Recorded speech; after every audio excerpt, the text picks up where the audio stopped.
वहीं हरियाणा राज्य बाल कल्याण परिषद के मानद महासचिव कृष्ण ढुल ने कहा कि अपने 3 साल के कार्यकाल की उपलब्धियों का बखान भी किया। वहीं उन्होंने हरियाणा राज्य बाल कल्याण परिषद के पदभार संभालने से पहले की दयनीय आर्थिक स्थिति का भी खुलासा किया। इस बारे में खास बात की हमारे संवाददाता अनिल कुमार ने हरियाणा राज्य बाल कल्याण परिषद के मानद महासचिव कृष्ण ढुल से। राज्य बाल कल्याण परिषद के मानद महासचिव कृष्ण ढुल का कार्यकाल 4 अप्रैल से समाप्त हो रहा है। इस दौरान उनकी क्या उपलब्धियां रही, इस समय मेरे साथ हैं कृष्ण ढुल, इनसे जानते हैं। जी गाबा जी, बहुत बहुत धन्यवाद करता हूं आपका।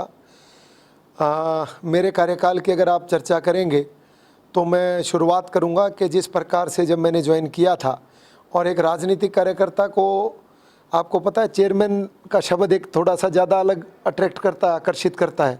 मुझे जब बताया गया कि आपको मानद महासचिव लगाया गया तो ये मुझे भी ज़्यादा सा समझ नहीं था, लेकिन जब आने के बाद देखा कि ये बच्चों से जुड़ी हुई संस्था है और इसमें वित्तीय संसाधनों का बहुत अभाव था, कर्मचारियों के अंदर काम करने का हौसला कम था, लेकिन उन सबको फिर एकजुट किया, उनके अंदर नई ऊर्जा का संचार किया, समाज के लोगों को जोड़ा, अलग अलग संस्थाओं को जोड़ा।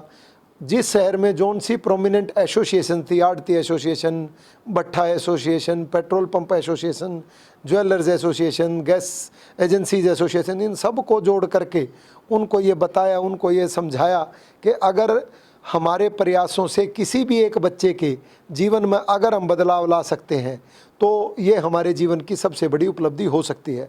उन सब के साथ मिल करके मुझे ये बताते हुए आपको बड़ी खुशी है कि पिछले 3 वर्षों में करीब हमने 30 करोड़ रुपए की धनराशि जो है वो CSR में और डोनेशनों में जमा की, जिसमें मैं एक उल्लेख उनका बार बार करता हूँ, अपने MDH मसाले वाले महाशय जी का, धर्मपाल गुलाटी जी का, जिन्होंने हमारी संस्था को लगभग 1 करोड़ रुपया जो है वो डोनेशन में दिया था।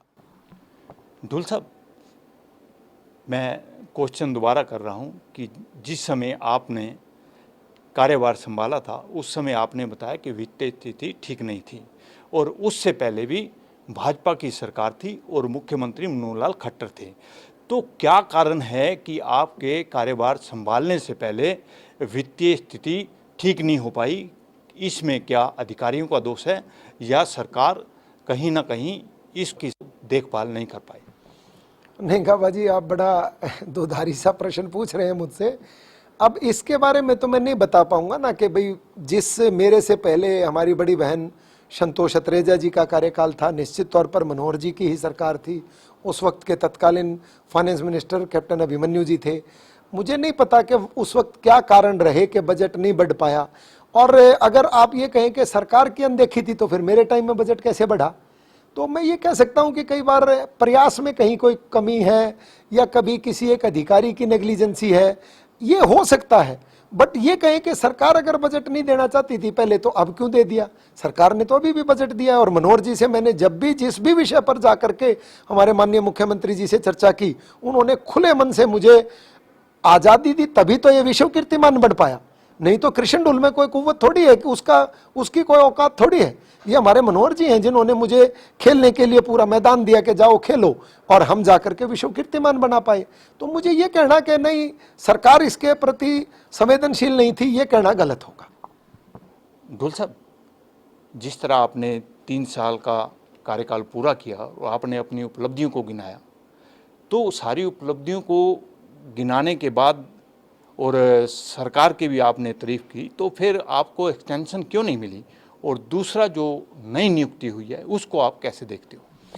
देखिए गाबा जी, एक्सटेंशन नहीं मिली ये कोई प्रश्न नहीं है, क्योंकि मुझे भी तो किसी एक जगह पर किसी दिन 3 साल पहले लगाया गया था। तो ये प्रश्न तो उनके लिए भी एक प्रश्न था कि बहन संतोष अत्रेजा को एक्सटेंशन क्यों नहीं मिली।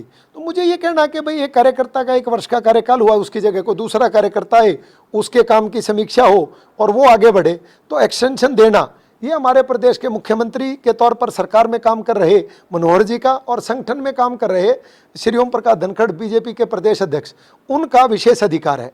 तो हो सकता है मुझे वो किसी और जगह पर प्रयोग करेंगे, जहां भी वो मुझे जो ड्यूटी देंगे मैं वहां पर अपना प्रयास इसी तरह का 100% देने का करूँगा।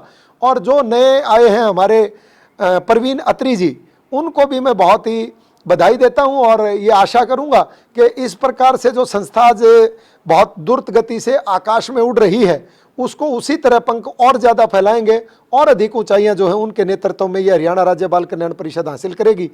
इसी के साथ मैं उनका यहाँ पर मेरे उत्तराधिकारी तौर पर चयन होने पर भी मैं उनको बहुत बधाई देता हूँ। ये थे मेरे साथ हरियाणा राज्य बाल कल्याण परिषद के मानद महासचिव कृष्ण ढुल। इन्होंने कहा है कि जो मुख्यमंत्री मनोहर लाल खट्टर ने उन्हें जिम्मेदारी सौंपी थी, उनको अच्छी तरह उन्होंने निभाया है। इसके साथ साथ इन्होंने ये भी कहा है कि जो नई नियुक्ति हुई है उनसे उम्मीद है कि वो अपना कार्यभार अच्छी तरह संभालेंगे। Anil Kumar, total news, Chandigarh.